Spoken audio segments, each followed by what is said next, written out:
Assalamu alaikum, bonjour à toutes et à tous et bienvenue pour une nouvelle vidéo. J'ai fait plusieurs vidéos sur le sujet bancaire, à chaque fois sur un thème précis. Cette semaine, j'ai décidé de faire une vidéo plus globale sur le sujet du compte bancaire au Maroc. Compte convertible, compte en dirham classique, avantages, inconvénients, banque 100% en ligne, etc.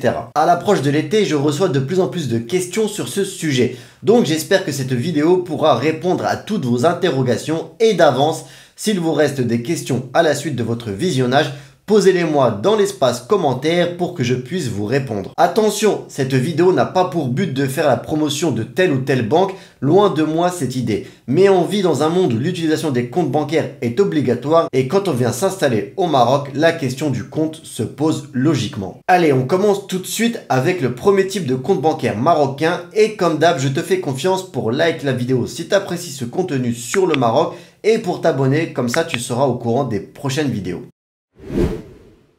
Le compte non convertible. Vous verrez dans la catégorie suivante ce que veut dire convertible. Le compte que tous les Marocains utilisent et ont au quotidien. Il vous servira dans la vie de tous les jours, prélèvement bancaire, virement bancaire, paiement en ligne sur les sites marocains, comme par exemple pour payer sur Glovo ou Jumia. Bref, le compte courant comme vous avez eu à l'étranger. Toutes les banques marocaines ont aujourd'hui une application mobile qui vous permet de gérer à distance vos opérations du quotidien.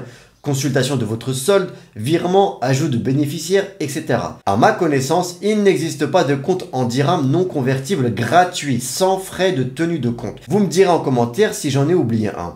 Le moins cher, là encore à ma connaissance, est Al Barid Bank. C'est un peu l'équivalent de la banque postale en France. Les mieux réputés pour leur stabilité, leur application mobile et de manière générale leur sérieux sont quand même Banque Populaire, BMCE et Attijari. Si vous vivez encore à l'étranger, privilégiez une banque qui a des sièges à l'étranger. Par exemple, Attijari ou Société Générale. Ainsi, vous pourrez ouvrir le compte bancaire dès maintenant sans avoir à attendre de venir au Maroc et commencer par exemple à faire des virements mensuels si vous souhaitez mettre de côté pour préparer votre installation ou un projet professionnel. Au passage, si vous êtes adepte d'Apple Pay dans la vie de tous les jours, sachez que ça fonctionne au Maroc depuis quelques mois maintenant.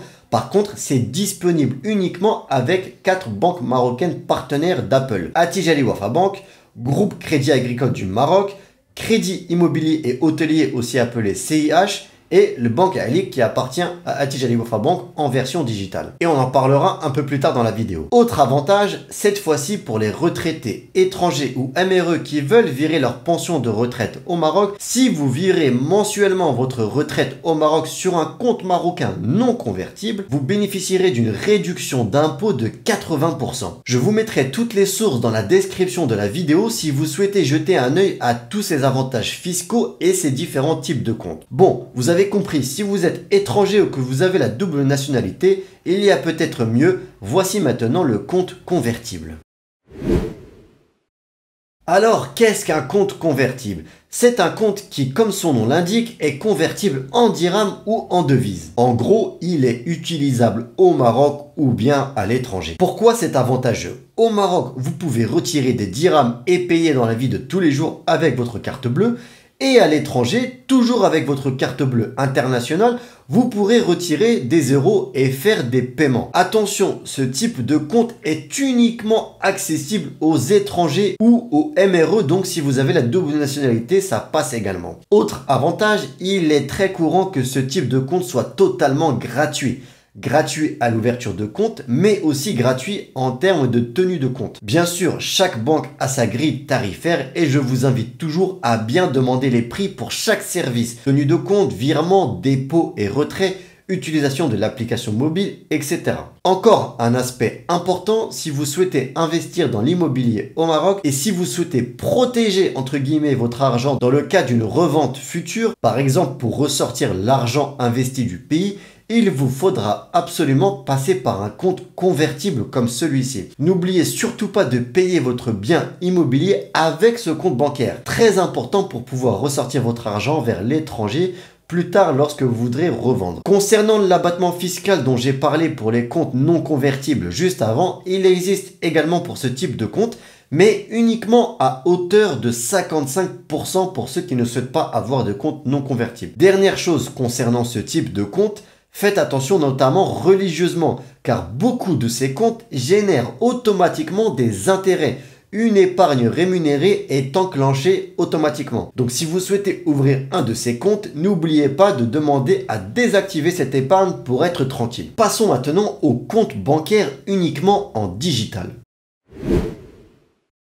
Largement en vogue en Europe, les comptes bancaires 100% en ligne commencent peu à peu à faire leur trou dans le royaume. Toutes adossées à des banques traditionnelles, elles permettent néanmoins d'ouvrir un compte bancaire uniquement à distance sans avoir à se déplacer. Je vous en cite quelques-unes. Il y a donc le Bank Alik adossé à Attijari, Agence Directe adossé à Bank of Africa et la SOGE, S-O-G-E, adossée à la Société Générale. Le principal avantage est de pouvoir tout faire à distance sans avoir à se déplacer en agence via l'application bancaire. Le prix est également plus avantageux que pour les banques traditionnelles. Par contre, oui, c'est rarement gratuit contrairement aux banques digitales que l'on connaît en Europe comme N26 ou Revolut. Certaines proposent quand même des packs basiques à 0 dirham par mois comme la SOGE, mais c'est souvent très limité ou avec beaucoup de choses payantes à côté, comme notamment les virements bancaires. Globalement, à déconseiller si vous avez besoin d'opérations de dépôt en cash ou de retrait à gros montants. Privilégiez toujours une banque traditionnelle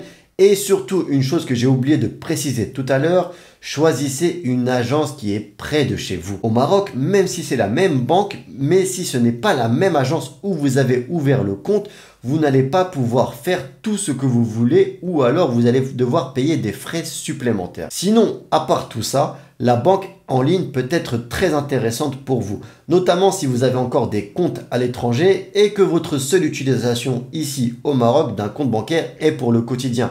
Quelques paiements pour faire les courses, etc. Maintenant, tu vas me dire, ok, j'ai un compte à l'étranger. Ok, j'ai un compte au Maroc.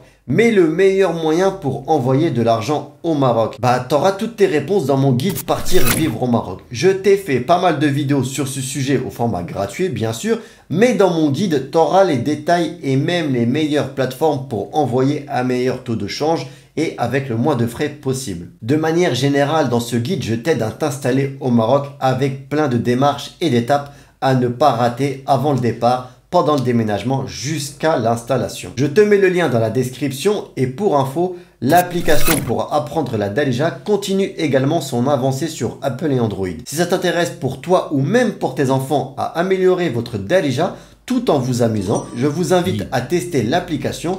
Pareil, je vous mets les liens dans la description. Je vous laisse avec deux choix de vidéos toujours sur le thème de partir vivre au Maroc, dont l'envoi d'euros vers le royaume. Je vous laisse sélectionner celle que vous préférez. Quant à moi, je vous remercie d'être resté jusqu'à la fin. Je vous souhaite une excellente semaine, Inch'Allah, et je vous dis à la semaine prochaine pour une nouvelle vidéo.